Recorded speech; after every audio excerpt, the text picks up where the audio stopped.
Just একটা normal day নাকি লুকিয়ে আছে এর পেছনে কিছু স্পেশাল, সেটা জানতে হলে ব্লগটা পুরো দেখতে হবে। এই লঙ্কার গাছটা আর এই পিস লিলিটা আমি রবিনার কাছ থেকে নিয়েছিলাম।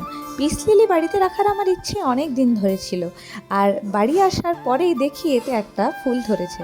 চারিদিকে কিন্তু কাশ্মীরি চুড়ির খুবই ক্রেজ, কিন্তু সেই চুড়িগুলো রাখবো কিসে সেটা নিয়ে কেউ কথা বলে না। তাই এই দুটো বক্স মিশো থেকে অর্ডার করেছিলাম আর সাজিয়ে নিয়েছিলাম আমার সব চুড়িগুলো। দেখো কেমন লাগছে, আমার খুব পছন্দ হয়েছে।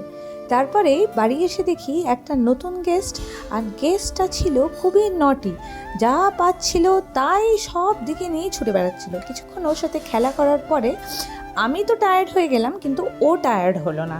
আর তারপরেই টাইম হয়ে গিয়েছিল আমার জিম যাবার। তার আগে এই একটা ছোট্ট পাখি স্টিকারটাও আমি মিশো থেকে অর্ডার করেছিলাম আমার ব্যালকনিটা মেকওভার করার জন্য। তাই সেটা এক পিস সেট করে দেখলাম কেমন লাগছে। আমার তো ভালোই লেগেছে, তোমরা বলো তোমাদের কেমন লাগলো। আর চারিদিকে পড়েছিল আমার পার্সেল, সেইগুলোকে ঠিক ওইভাবে রেখেই আমি বেরিয়ে পড়লাম জিমের জন্য।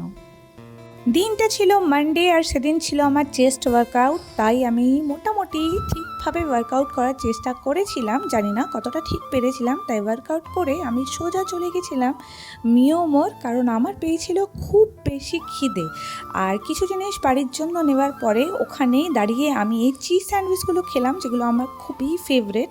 আমি যখনই ওখানে যাই এটা অবশ্যই খাই। তাহলে আজকের দিন আমার এখানেই শেষ, পরে আবার দেখা হবে, টাটা।